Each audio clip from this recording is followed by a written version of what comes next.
You're listening to the She Lift Project podcast, a show dedicated to helping women achieve higher levels of success in the workplace. No matter where you are in your career, we want to help you grow. Now here's your host, Cynthia Kirkpatrick, a CPA, CFP, and Senior Financial Advisor at Moneta Group. Hello and welcome to another episode of the She Lift Project podcast. I'm Cynthia Kirkpatrick and happy to have you with us today. And we're also excited to have a friend, also professional, successful female, Jennifer Bardot, with us. How you and I met was through the G.R.I.T community that you've been building. Just over 2 years ago, the first G.R.I.T book launched. I was lucky enough to be a part of that. Carrie Burgraff introduced us, and it was a very amazing, uplifting experience for myself, but 39 other women, you being one of them, Carrie, who came together for this anthology to talk about our stories. So building that G.R.I.T community from the first book to now an anthology, many, many more women both joining in on the books plus in the community. So I don't want to keep talking about this because this is your thing, but essentially add some color to everything I just said about where you're at today and a little bit more maybe about how the G.R.I.T community. Yeah, so thank you. I'm really excited to be here. And I was thrilled that you were a contributing author, and that's essentially how we met and have built upon our friendship. So the first book launched 2 years ago. It was April 2021, and our goal, Carrie and I's goal, was to have this launch before Mother's Day. And the whole concept came from just truly trying to lift up women in our community because we were struggling through COVID and it seemed as though the community had just been shredded apart.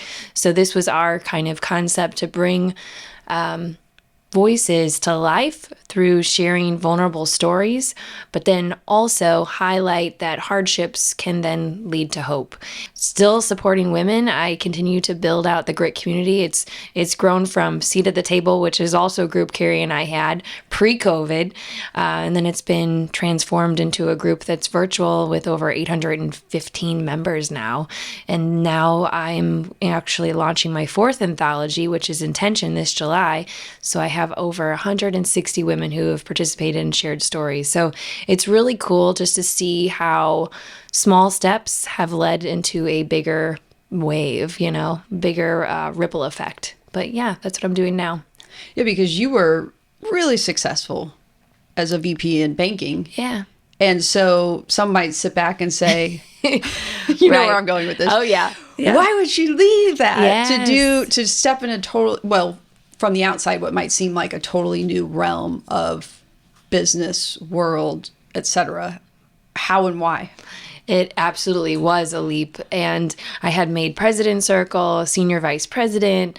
I had built out my name and my brand as a banker. And then I realized that I was ready for the next challenge. And I'm always fueled by passion, which is motivating me and has always motivated me.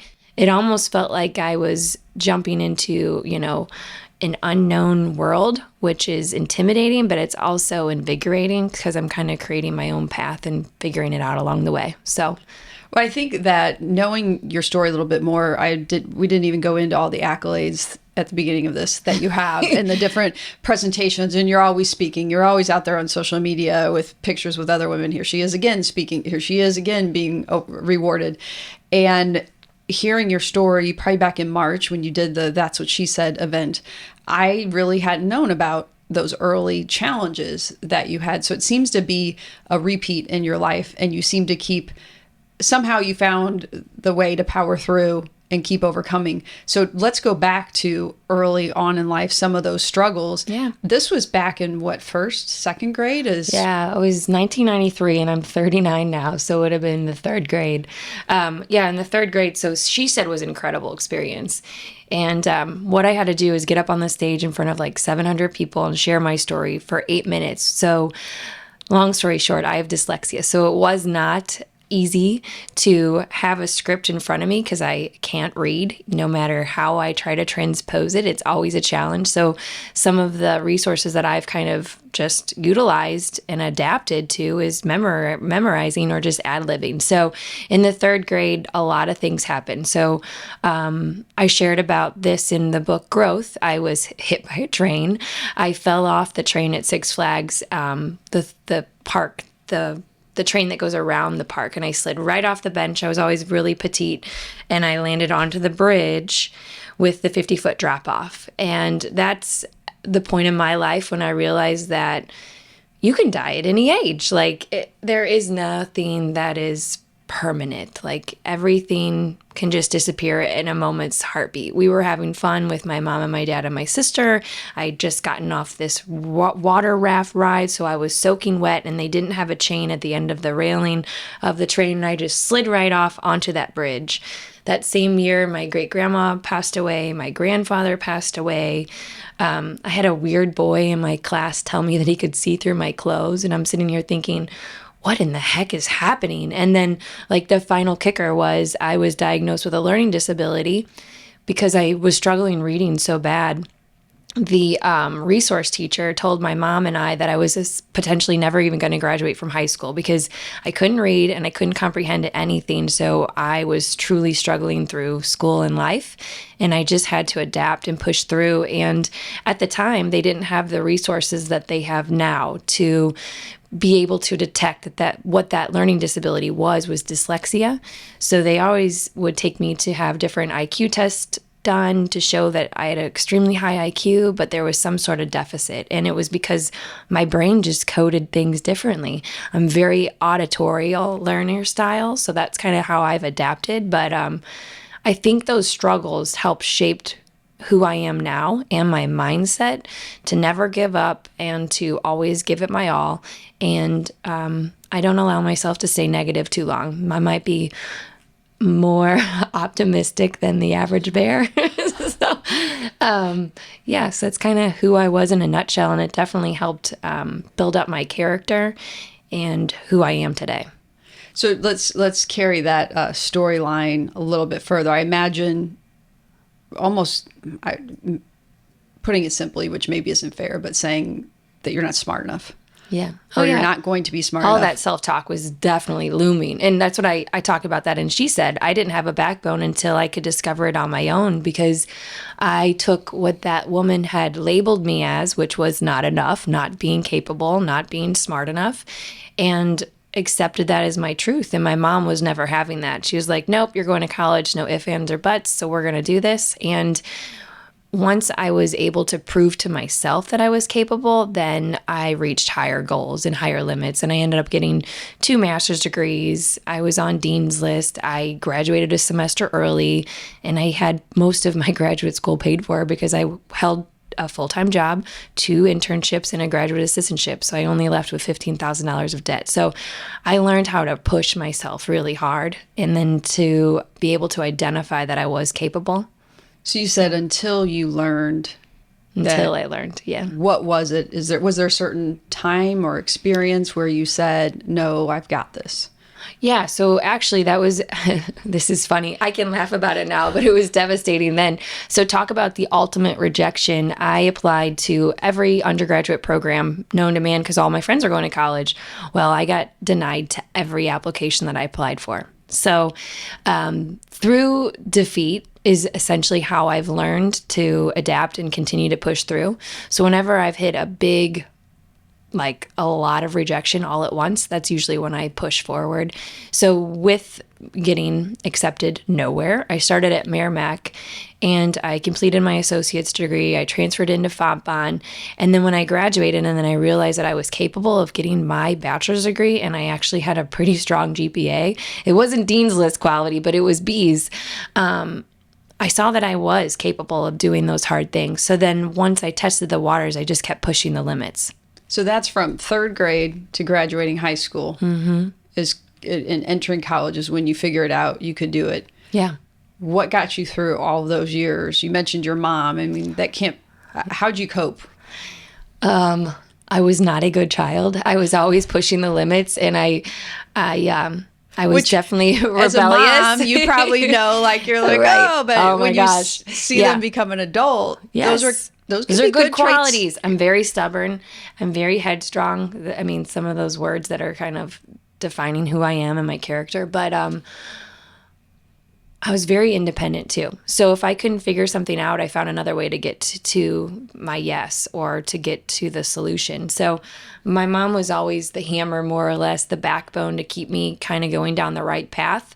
But that's not to say I was derailed many times along that journey from third grade to high school. I mean, I was kicked off the cheerleading squad senior night. So for being rebellious and not following the guidelines as a cheerleader. So, but guess what? I still ended up with that scholarship to then transfer into Fontbonne. But yeah, I learned a lot of things along the way. And I think it just came down to learning who I was, which was I was very independent. I was very headstrong. And I was very stubborn. And another word that I don't like is the word no. So when I get the word no, it's just not now. I will always get to the yes. Yeah. There's another part of your journey where you talk about your master's, right? And interviewing for that and the struggle you faced with that, which again, I think we can learn things from that story about how to get to the yes and persevere, but advocate for yourself. So absolutely would love for you to share that story again about the whole master's program and getting into that. Yeah. So educators have always been intimidating to me because of the fact that I felt so much judgment when I was around them. So the story is, and this is the story I shared in Owning Your Grit, the first book, I was super excited because I had gotten to the interview process of the graduate program. And it was a program in Springfield, Missouri. And at the time, I had a cleaning company that I was leading at the Lake of the Ozarks. So I was going to be able to still lead my business and then drive up for evening classes for graduate school was the plan. Well, when I got on campus and I realized that everybody had already gone through the interviewing process, I was furious. So I went to the secretary and I said, what's going on? I was given the wrong start time. I pulled up my emails to prove that she had misinformed me. And she apologized sincerely, but that wasn't enough. So, and at the time, I was just testing the waters with learning how to advocate for myself. My grandma had just passed away, and she was a huge role model in my life. And I think just that sorrow that I was going through gave me the courage to speak up and have a voice. So what I did is I essentially I knocked on the door where all of the professors were gathering to determine who was going to be accepted into the graduate program. And I knocked on that door until someone answered the door. And I informed them of their how did I frame it? I think I framed it like their, I don't know what the word is that I'm looking for here, but more or less how they had really goofed up with, their scheduling and how unstructured this program was and this process was, and how because of their lack of communication, I was going to then have to wait an entire year to reapply to the program. And I told them, I don't know if I will do that or not. So you may have potentially lost a candidate. And because I spoke up and informed them of the wrong start time, they gave me an opportunity to interview on the spot. So everybody else had interviewed one-on-one with each of the professors. I took them all on at the same time. And I was just on fire because of the fact that I was so upset with not having the communication of the right start time and feeling as though I would have to start this entire process that I was so passionate about a year later. They ended up interviewing me. I call it like rapid fire interviewing. And I was the only one that left that day knowing that I had secured a seat into the graduate program. And I mean, that's an important story. So many pieces to that, right?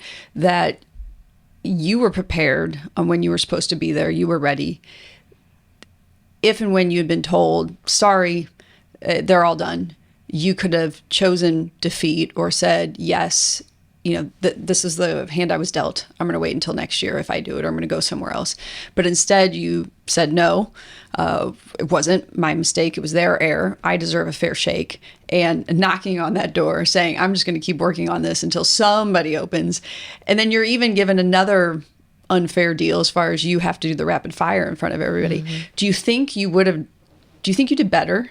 Sometimes, that fire, somebody just igniting it a bit, lights you up and you just nail it. Absolutely. You think that if that hadn't happened to you, maybe your experience wouldn't have been walking out and saying, I know I have a shot. Yes. I know I have my position in this program. 100%. I think that's something I learned later in life.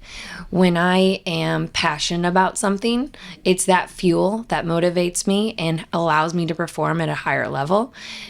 I already know I would have walked into those interviews and I would have been timid because I didn't feel as though I deserved a seat or I was capable of being in that graduate program. But when they showed up and weren't prepared with the right itinerary time for me, I knew I had prepared and I had done all the right things and I was there to earn an opportunity to at least have an interview. So yeah, I definitely think I was on fire and I secured that opportunity because I was put on the spot. And you mentioned not really having known how to advocate for yourself at that point. So again, maybe that fire helped push you beyond that. How am I going to advocate? Is this rude? Should I? Absolutely. Just made you do that. Well, and I wanted it so bad. I wanted to get into that graduate program so bad to... Essentially, I wanted to own my own private practice therapy business because I had been in the cleaning industry and I opened a residential commercial cleaning company like the Ozarks. And I quickly learned that small businesses are really hard to lead because when you have no overhead, your employees can essentially take everything that you've built. So I was so passionate about trying to redefine who I was and start something new. I had done all of the legwork and I remember preparing for that a year prior. So when that day and that conversation happened, I wasn't going to have it because I had done all the right things. So, yeah. Well, and we kind of glossed over one thing for sure. And there's another thing I know about you. If I remember right, you're the first one in your family to graduate college? Yeah. First generation college student on both sides of my family and the first one with a graduate degree as well. My grandma hadn't even graduated from high school. She got married at 15, had her first child at 18. My mom put herself through night class, and my dad's family is all in the trades. They've owned they've owned a commercial company that does tuck pointing and masonry for the past 90 years. So nobody had gone to college. And that also was kind of one of those defining moments, proving to myself that I was capable. Especially when so many people told you weren't. Exactly. Well, that's why I told you I'm stubborn. And I think it's an interesting part of the story, right? Especially as my son is a sophomore, so we're thinking college or no college or whatever the story might be for him, and it's his journey. But a lot of people can be successful without college. Absolutely. Like your family has been. But I think the silver lining, or whatever you want to call it, of your story is being told you couldn't, that you weren't good enough to do it, and not having seen anybody in your family do it yet. That would make it even harder to push through. Yes. And I think I can relate to a lot of first generation college students because even entering into the undergraduate program, I remember it was almost like a foreign language, hearing words like the registrar or, and when you're navigating through that with not having a coach or a supporter to influence based on their experiences, it was that much more difficult. And I can think back, I can laugh about it now, but even studying for certain tests, my grandma would come over and I'd be studying, but she's trying to have a conversation with me the whole time. And I'm like, Grandma, this is college. I'm trying to study. And she's trying to have a conversation with me. And just those things. And just having that mindset of focusing and studying and making sure that you're graduating on time because you have to navigate all of that paperwork yourself and checking the boxes. But yeah, it's invigorating because I've designed a new path and a new opportunity because now I'm a role model for my children. So then obviously the stage is they can do whatever makes them happy, but it's either college or it's trades or it's some sort of skill. But I definitely think that being the first, I was definitely a trailblazer for my family, and I think I've opened up another window or another layer for my children to then follow into my footsteps. So. Well, and you glossed over, this was the part I was going to say you glossed over was, my cleaning company that I started. Yeah, right. Well, in my family, you just start businesses. So how did that come to be and when? Because that must have been either during college or high school or right around there. Yeah, so I graduated from Fontbonne and I took a year off because I wanted to own a business. So I graduated with a business administration degree, and I'd already been working for my dad's company as well as my uncle's appraisal company. So I'd seen how they picked up business. And I started an LLC at the Lake of the Ozarks. It was called Premier Cleaning Services, and I did all the marketing and all the promotions and hired a team, and we secured a lot of accounts. And I had not focused on the residential side other than the vacation rentals. So that was right when VBRs have come out. So that's how I essentially hustled my portfolio, is contacting all of the owners of these vacation properties, and those were my accounts. And then I started working with real estate agents. So whenever they were having a closing, I could, get it cleaned up before the new tenants would move in. And then I also had agreements with commercial contracting condo companies at the Lake of the Ozarks, because there was always a lot of new construction. So whenever there was a new build, our team would go in and clean the properties and get it ready for sale. So, and my aunt actually helped me with teaching me how to negotiate all those bids and contracts. And yeah, it's something I did, and I learned a ton from it. And I was making pretty good money for, a 21-year-old, but I just had bigger aspirations, and I looked 10 years down the road and I was like, how am I going to grow this into what I envisioned for myself? And I quickly pivoted. I quickly realized that I needed to go back to school and really define who I was and get another designation. So then I had another backup plan. So that's essentially what led me into getting my master's in counseling. So, yeah. So far in your story, lots of pivots, changes, adapting. Absolutely, yeah. Pushing through new ideas, not being afraid to step into uncharted unknown territory. Yeah. And I think with each of those layers, as the onion peels, I've learned so much because I can carry all of those experiences with me. Even before I was in banking, I was leading the financial department for a theological seminary here in St. Louis, and I learned so much about the financial wealth gap. So each of these experiences has shaped me into who I am today. So I'm excited for what the future looks like, because I've learned so much, and I've learned so much about my limits and my capabilities. So this is probably a silly question, but one I feel like I have to ask anyway. So looking back, would you change anything? All those different experiences to where you're at today, would you change anything? Oh, my gut says, oh yeah, just, go back to what's comfortable and, stay put because you were really successful in a certain role. And I don't think I would have changed anything. I wish I could have avoided some of the heartbreak and the really big rejections that I had gone through. And I share about those in my story with the anthologies. But each of those experiences has taught me a new lesson to then help me be a better person for my community that I serve. Because one of my mantras is try to be that person that you needed during your darkest times. I've gone through a lot of dark times, so at least my experiences can be shared with others to help prevent them from going down those same paths. But I probably wouldn't change anything. I think those lessons have taught me humility. They've taught me how to be empathetic. They've taught me a lot about myself. And I'm just excited for what the future holds, because I'm like, wow, I've grown so much. I was doing some reflection with this next book that I'm launching, and intention in the past 6 years has been transformative, because I talk about how after grad school, that was pretty much like my, stake in the ground. I got 2 master's degrees, and, I did all of that and only had $15,000 worth of student loan debt. And pretty much as soon as I transferred back to St. Louis, I rolled that into my mortgage, so I had no debt at all. And that was like my big hurrah, now I can die, right? So I think about that, and I'm like, I wonder what's next, because I continue to challenge myself to push forward and to take on bigger challenges. So I'm excited for whatever's next. Yeah, a lot of what when we were talking about getting ready for this, you mentioned your passion is helping others, whether it's through the benefits or through the GRIT community, or a million different, telling your story to a ton of different people. And you've also talked about finding out who you are. Mm-hmm. So what was your process to find out, do you think? Yeah. To find out who you were, that moment, when that aha moment, and then share more about what is it about learning those things that has helped you be as successful as you are?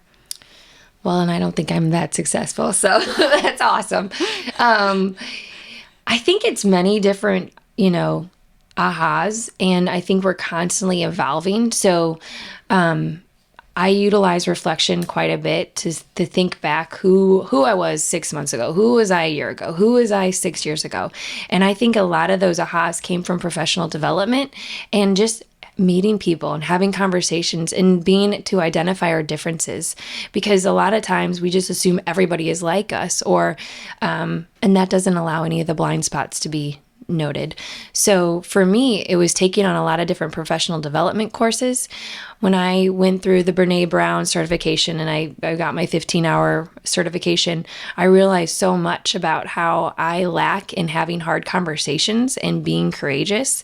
And that's something that I've tried to step into, because it doesn't give myself any value if I can't have my own advocacy for myself. Mm-hmm. I can advocate for others, but I tend to not do that for myself. So professional development classes have really helped me with just learning more about who I am and what makes me tick, and just put it in the work. So obviously grad school was a huge, win when I was able to accomplish something like that, because of the fact that I do have dyslexia. So taking a test and actually graduating and passing the praxis and like all of those things were just, it was a confident boost, because it reminded me that I was capable. It was just going to take me a little bit longer, because I started studying for those as soon as I got enrolled into the program. So 3 years of studying to be able to take that praxis and graduate from it. But professional development classes have really helped, and just the conversations with people, because we learn so much about others. And, others are essentially the mirror of defining who we are. So just conversations and courses, I would say. Conversations and courses. Yeah. I like that. Yeah. 2 C's, conversations and courses. You said so many good things there. When you think about professional development, I know for me, right, my firm, my day job has a lot of offerings. Plus, there's a lot of audiobooks that I listen to while I run. Right. How did you, for those out there who may say, well, my company doesn't provide those things, or where do I find that sort of knowledge and inspiration outside of my normal day-to-day? Where did you go? Well, never say never, because my company at the time wouldn't pay for those classes as well. But as I started to achieve the, the performance standards that I was producing, that's what I asked for. Instead of asking for more income, I asked for professional development courses. So never say never. It's always an option. But I love Audible books as well. Blinkist is an incredible app, and you can listen to any short book. It's always available. And then I just started looking out in the community. What are some of the things that I wanted to learn about? So one of the strategic thinking courses essentially motivated me to then taking another class, which then led to the Women in Leadership program through Focus St. Louis, which then led to Leadership St. Louis through Focus St. Louis. And just, I say curiosity is how you really define the courses that are going to be beneficial to you. Take something that's interesting to you. Take something that is inspiring to you. And then it leads to the next door. It leads to the next conversation or the next curiosity to explore. So essentially that's how I've always done it. So right now I'm actually vetting out a program through Harvard, because I want to learn more about negotiation, because I told you hard conversations are not my thing. So I always step into the places that are challenging to me. So obviously that's why I authored a book. Writing is not my strong suit. So that's why I decided to do it. So for me, I explore the things that I'm not good at and I need to improve upon, because that's how I'll grow. But it's always kind of forced growth. I agree with that. It's something, there's a limit, right? So I'm 5'4", I'm 45. I'm not going to be a professional basketball player or a professional volleyball player or whatever that might be. So know your limits to an extent. Yeah. However, I'm the same way. Hard conversations, it's hard. Right. It's difficult. and something I'm still not comfortable with. I get better at it. I think, and I don't know, it would be interesting to see why you think it's been hard for you, how you're getting through it, and what you've learned from it. Growing up, I feel like in school and the age that I am, you just didn't talk back to your parents. You did what you were told in school. You raised your hand. Maybe you were called on. It was very stay in your little box, especially I think for girls, how we were raised. And then to get into the professional world where you're not appearing defensive, but you're able to advocate for yourself and have those hard conversations. What has your experience been with that, and how have you learned to break through it? So I think I've always lived outside the box. That's where I'm a little bit different, because I was the girl that couldn't read, and most women can read, right? Most girls can read. So I've always lived outside the box. And I've always known my limits because I had to, right? So when I take on a challenge, I've already accepted that I am 100% committed and I'm going to make this work no matter what, right? So for me, I've never really fit into that mold, but I've learned how to adapt and try to blend in, right? Because I never wanted to stand out, and I never would talk about my disability, so I never wanted it to be even perceived that I was different. But I don't know. I don't know. I don't know. I think because of the fact that I never did feel as though I fit in, it kind of gave me that motivating factor to always push myself outside that box and to talk to everyone and anyone, to make sure they all felt included. But I don't know. I've always lived outside the box. I think it's kind of hard for me to fit in the box, to be honest. Like, that's more of the challenge. So I think for me, it's been a lot of Audible books. So re-listening, and Masterclass has Kim, the Radical Candor, on it again, and I'm listening to her again to go through it. So a lot of different books on how to advocate, how to have the conversation, communicate, how to start, how to be open, curious to the other side of the story, but really persevering or pushing through, not sitting back. And I feel like as a mom too, right? You do everything for everybody else first. Maybe there's time for you at the end of the day, and trying to sometimes flip that really and say it's okay for me to put my need and want first and to ask for it. So anyway, that's the way, one way I've been working on it, and with my spouse, my husband, to both practice and help each other, is listening to a lot of different audiobooks, a lot of different approaches to those hard conversations, because I've struggled with that too. Yeah, and I think just like anything, like I always talk about this with my boys, like riding a bike, right? It just takes more and more practice. I think the more times we step into learning how to advocate for ourselves and finding our voice, the more practice leads to a better outcome, better results. We're able to manage our emotions and make sure our points are getting addressed, and we're not forgetting anything along the way. So I think practice. Yeah, and the ability to say it's okay if I dip my toe in this and I'm not successful, or it's not 100% positive the first time I do it. Oh, yeah. I mean, I've accepted failure all the time, right? I just jump right in. Actually, I was having lunch with some of my friends last week, Friday, and they're like, geez, Jen, you just go so fast. I'm like, yeah, because why? What's holding you back? We don't know how long we have on this earth, so just go. And if we're going to fail fast. Kind of goes back to the early part of the conversation where you were going through that. I'm still, now when I go to Six Flags and we bring the family, I'm going to be watching that train, looking at the bridge. Well, actually, I talk about this in growth because for the longest time I avoided that theme park and I avoided that train. And it also gave me more of an awareness that you can't trust everything all the time, because we have this like artificial sense of security when we go to these theme parks that, oh, their safety must be 100% secure, right? No, it's not. You never know. So it gave me this layer of security. So I feel like my kids are so much more insulated because of my experiences. But I actually took them to Six Flags for the Halloween experience. I did not go on the train, but I was in the theme park. So growth can happen at any age. And I overcame that fear because I'm still here today. So. And through that, I'm sure you and the kids will remember that experience together. Yes. For a long time to come. Yeah. Yep. So just talking about the train, obviously a dark time for you and your family, I'm sure. But you also mentioned earlier going through a lot of other dark times that has helped shape you to who you are today.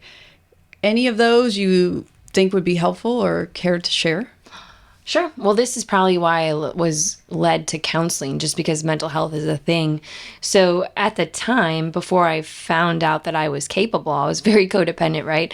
So my boyfriend meant the world to me in high school. And when he joined the military and was in the Navy, I was here in St. Louis and all my friends had left, right? So I dealt with depression. I was super depressed because I didn't know who I was and I didn't understand my purpose, which led me to pursuing my degree at Merrimack, which then led to transferring into FOMPA. But I was super depressed because I didn't have a voice and I was so dependent upon my friends and my boyfriend at the time. They were everything to me. So that was my first real experience with struggling with depression and trying to navigate what the heck that was. And it's so real. And I think, once again, understanding my limits, that's when I started to run. That's when I started to really pour into myself. And I dove right into all of the books that were given to me at school and really focused on building who I was going to become and who I was and finding my own voice. The next real hiccup was when I write about this in Growth. I had been working for a family business and I had just had my second son. And everything in life seemed as though it was going well, right? We have a child. I just had my second son. We just bought our second house. It was essentially going to be like an annuity for us. It was going to be a vacation home that we could rent out. When I was the sole income and I was told after quickly getting released from the hospital that they couldn't afford to keep me. I was without an income and I was the only income. So I write about that in Growth because it taught me so much about pushing through the hard and trying to stay strong for my children. And it was the most challenging year I had gone through financially because I could have lost everything. But we navigated through and I figured things out and I called it the year of pancake. But What year of pancake? What do you mean by that? The year of pancake, because most rely on ramen noodle, right?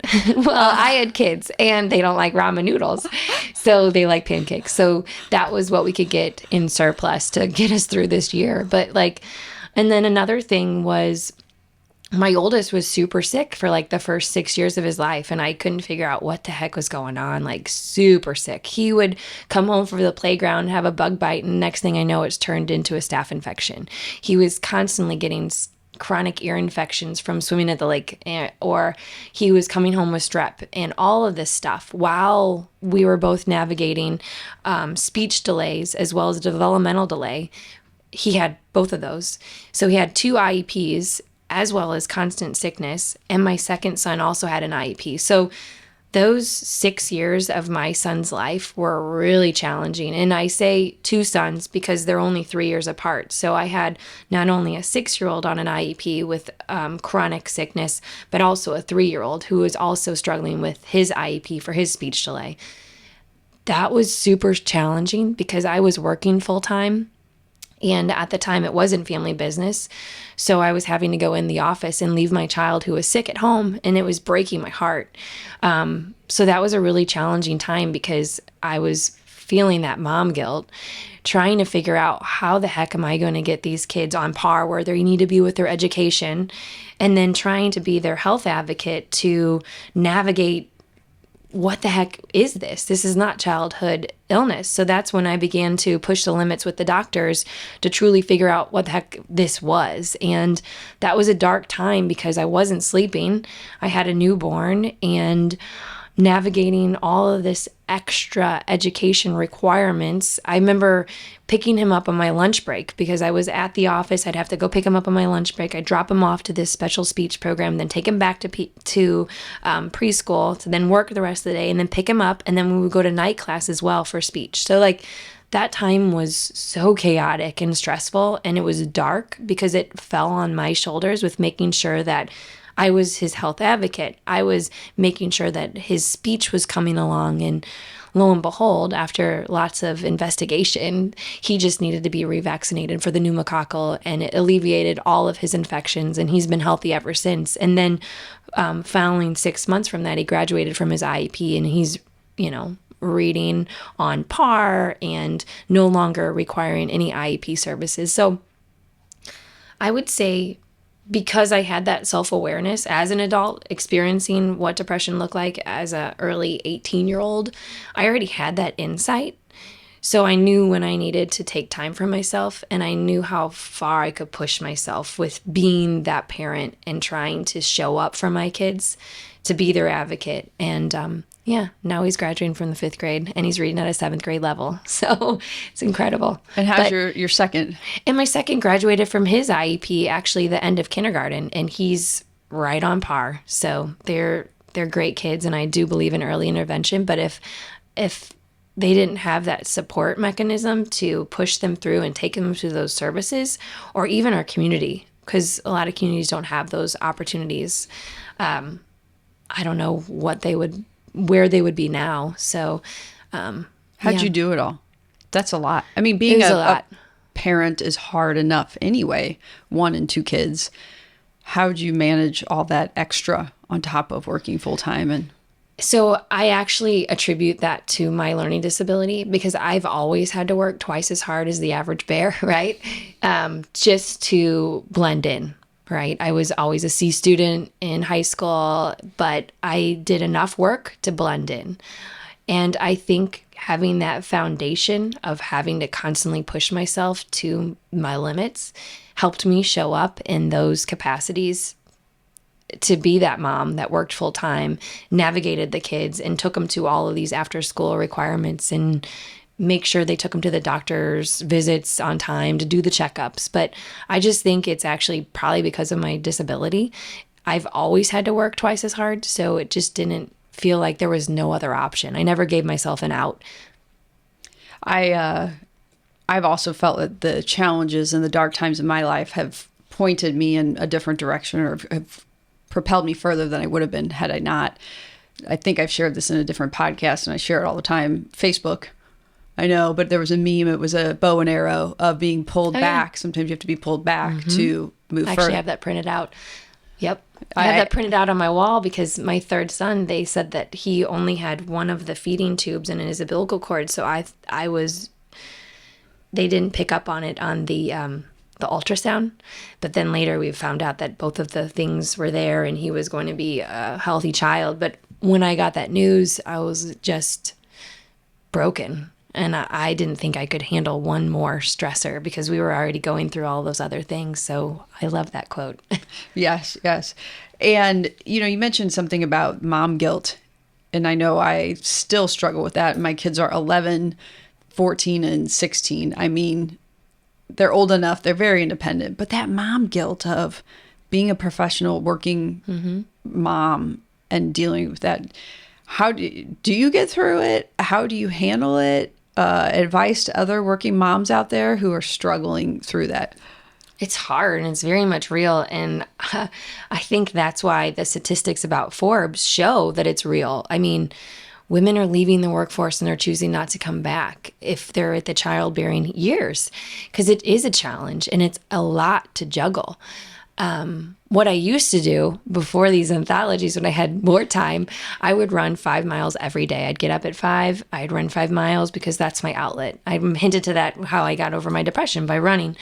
I think just really being intentional about time blocking has been critical for me. I push through even when I'm tired to do the things, because at the end of the day, if they're already done, that's one less thing that I have to worry about. So I think the mom guilt is just always looming, and it shows that you care. It shows that you want to show up for your children, but you also want to show up for yourself. So it's just that balance of navigating your priorities and making sure you always check yourself to make sure you're following through with your priorities, because we can get pulled in many different directions. And sometimes that's okay, as long as it's bringing you joy and it aligns with your values. So my reason of how I've been able to juggle all those things is essentially time blocking and being really firm with my boundaries, and then just pushing through the things that I don't want to do because I'm so tired, but checking them off the list so they're off. So I think some things I've learned too is that sometimes the mom guilt is inside of me, and it's not as bad as maybe I've painted the picture as it could or should be. My mom was a nurse, part-time. She was at a lot of things, but not everything. I mean, I was talking to my husband the other day. I think in high school on my soccer team, I had a parent at every game, I think. Wow. There were four of us. My sister was in college at that point. I don't know if the boys, my brothers, played many sports at that point in time, if they had backed off most of theirs. So I have this idea of what I probably should be, but I also feel like life is more involved now. Mm-hmm. They request or need more from us. Sports start earlier, projects, schools, etc. start earlier, and world hasn't adapted to two working parents. True. Yes. Especially, maybe, and this is not meant to be too negative, but maybe even what they request of parents with kids in school because of how much you're working and you have to go to the store at the last minute. And I found talking about it with my kids has even been helpful to just out and out say, or my husband too, I feel really bad. I can't make this event. And most of the time I've had my kids come back to me and say, you know what, it's okay, Mom. We know you're working for the family. We know that we have these opportunities because you're working and you don't have to be there. So that has really helped me ease off a little bit. And I think my 14-year-old, she said it when she was 13 or younger, has said, it's really helped me to be more independent. And even my 11-year-old, than a lot of my friends, I make my own lunch going to school and they're like, my friends don't know how to make their own lunch for school. Mm-hmm. So talking about it as you do, and I think in general, beyond the mom guilt, talking about our stories, as you said, to help other women who are going through these same things to say, you know what, you don't necessarily have to stop working. Maybe there are ways the community can rally around you and help you stay in the workforce, and we can all do this together. Absolutely. Well, that was the messaging behind why I did the anthologies, because, when you read these stories and you see yourself in these stories, it alleviates some of that loneliness. And I think life and all of the things that we're expected to do, it creates a lot of that loneliness. So if we can alleviate it, then we're just all better off. Or we can learn from the lessons to prevent us from going through those same challenges. So yeah, but I'm still the mom that packs all the lunches too. So I saw my grandma. She stayed at home and she was the hands-on mom. And then my mom worked 60 hours a week in the car industry. So she wasn't able to do the things. And I just kind of always wanted to, I call it have it all, be that professional and then also be that present mom. So I'm not the victim, right? Because I choose to do these things, but I've accepted that that's how I want to show up. So that's how I push through when it's really difficult, right?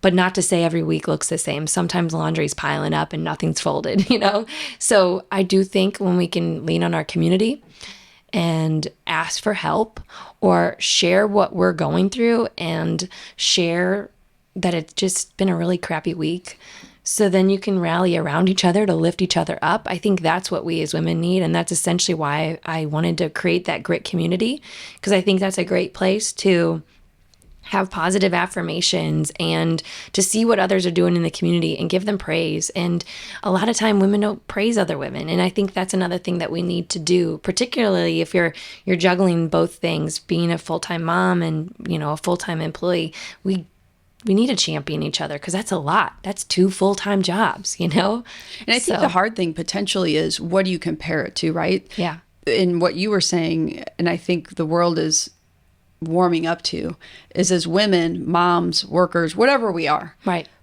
our roles have changed drastically in the last several decades. So what is the norm? Well, there is no more norm. Mm-mm. And what may work for me may not work for you, may not work for so-and-so, and that's okay. Because there's beauty in the fact that as women, we can be so diverse and so different. And in the end, it all works. Yes. Whatever way we choose to go forward.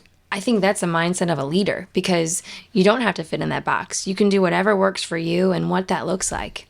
So, yeah. So no more comparisons. No way. To anybody else or the way any other female is doing it. And then even if somebody's doing it different, but they're killing it and they're doing it in a positive way, provide support and congratulations, pat on the back as we all move forward, onward together. Yes, leave the judgment at home. One of the quotes that I teach my boys is, the only person that you're in competition with is yourself, because we are all different and we all have different talents and skills and attributes. So only you know what you're capable of. And are you better today than you were yesterday or the day before that? That's really what you want to. I can't, like I said, I can't compare myself to a WNBA player or soccer's my thing, but I still couldn't play professional soccer. I can't compare myself to, Mia Hamm, Alex Morgan, and Michelle Akers, whoever. I'm pulling out some of the oldies, but I can compare myself to Cynthia yesterday. And yes, we're not always going to be perfect. Nope. And you can't expect yourself to be every day, but that's not a sign of did I win or lose today? Did I give my best in the moment with what I knew at the time? And I think that's a win. And we need to, as women, be able to sit back and celebrate.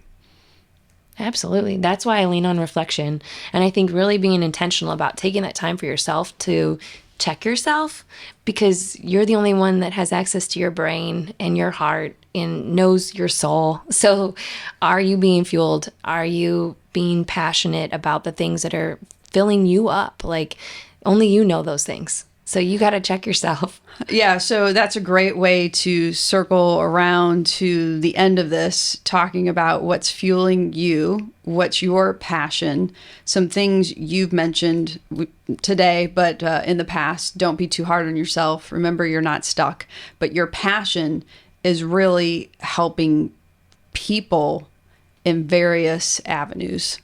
Again, the GRIT community, I'm sure a million different avenues. Yeah. So then how do we find you?